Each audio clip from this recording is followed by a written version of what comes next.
2016년 4월 뉴욕 브루클린에 위치한 프로스펙트 파크의 서편 도로에 접해 있는 프레지던트 스트리트에서 한 가지 실험이 시작됐습니다. 바로 블록체인을 활용한 개인 간 전력 거래 프로젝트입니다.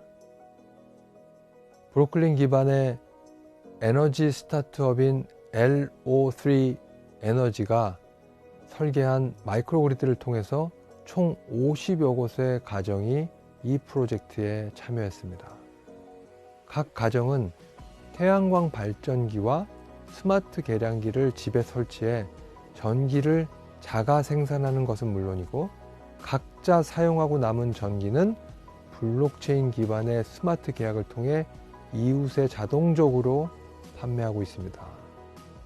에너지 소비자가 에너지 생산까지 맡는 에너지 프로슈머의 역할을 하고 있는 거죠.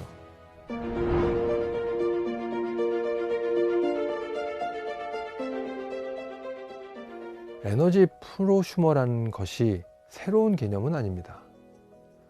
우리나라에서도 얼마든지 찾아볼 수 있고 또 많이 들어왔던 개념이죠. 하지만 블록체인 기반의 에너지 프로슈머는 조금 다릅니다. 브루클린 마이크로그리드 같은 블록체인 기반의 전력 거래가 가지는 가장 큰 특징은 한국전력과 같은 중간 거래자 없이 당사자 간 직접 전기를 사고 파는 거주자 중심의 지역 시스템을 지향한다는 겁니다.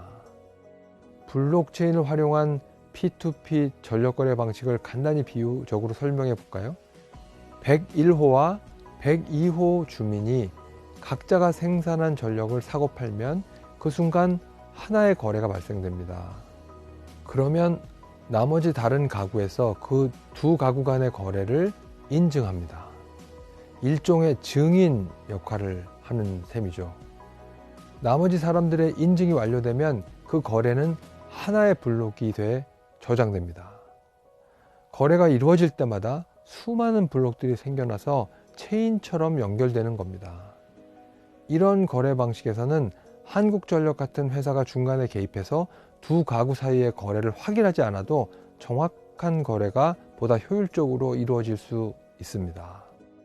쉽게 말해서 중간에 수수료를 떼는 회사가 없어 더 싸고 데이터를 모든 참여가 공유하고 있어 더 투명한 거래가 이루어지는 겁니다.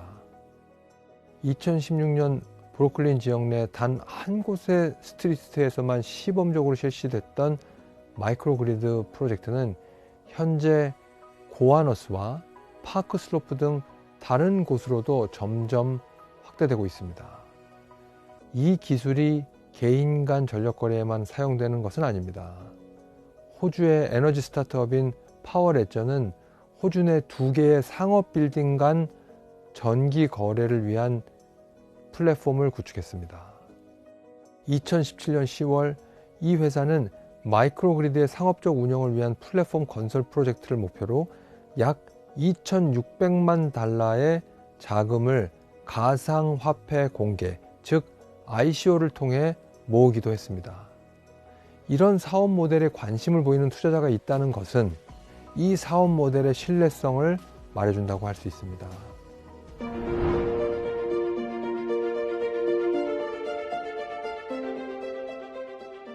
블록체인 기술 이야기를 조금 더 해볼까요?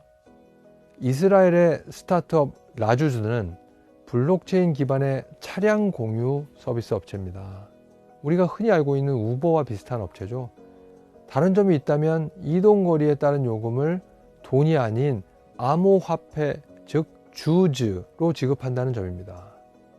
캐나다의 쇼핑몰 업체인 오픈바자는 블록체인 기술을 적용해 개인 간 거래 플랫폼을 선보였습니다. 판매자와 구매자 간 직거래를 가능케 함으로써 수수료 부담을 없앴죠.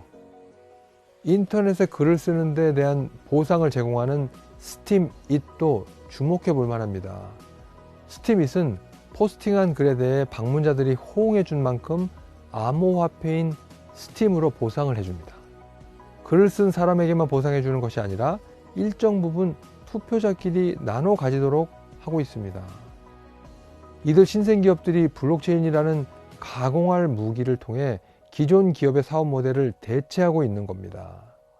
최근 대기업들도 블록체인에 대한 연구를 하고 있지만 결국은 내부적으로 기술력만 쌓고 있거나 중요한 사업과 상관없는 부분에만 적용하고 있을 뿐 전체 사업 모델을 바꾸지는 않고 있습니다.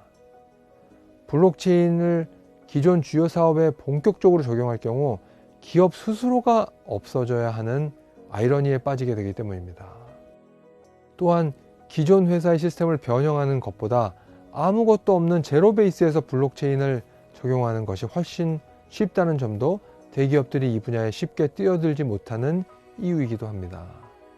그렇다면 이러한 사실이 에너지 산업에 시사하는 바는 뭘까요?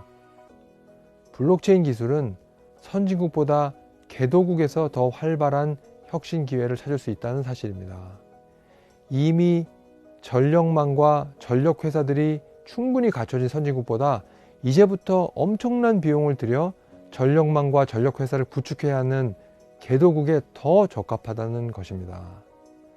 선진국의 기존 중앙 집권 시스템을 답습하지 않고 블록체인을 적용해 아예 처음부터 직거래로 전력을 거래하는 분산 시스템을 도입한다면 선진국에서보다 더 수월하게 혁신을 실현할 수 있을 것입니다.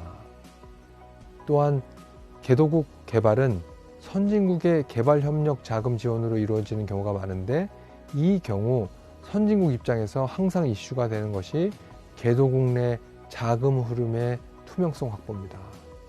블록체인 기술을 통해 투명성을 확보할 수 있다면 지금보다 훨씬 더 많은 자금이 개도국 개발에 투입될 것이고 투자 효과성도 증대될 것입니다. 에너지 전문가들은 현재 에너지 시장이 향후 5년 이내에 완전히 다른 새로운 시장으로 변화할 것이라고 입을 모으고 있습니다. 세계에너지기구는 현재 전체 에너지 시스템의 5%에 불과한 분산 에너지 비중이 2025년에는 전체의 25%로 증가할 것이라고 전망하고 있습니다. 분산 에너지 시스템이 확대된다면 블록체인 기술은 필수적으로 따라가게 될 것입니다.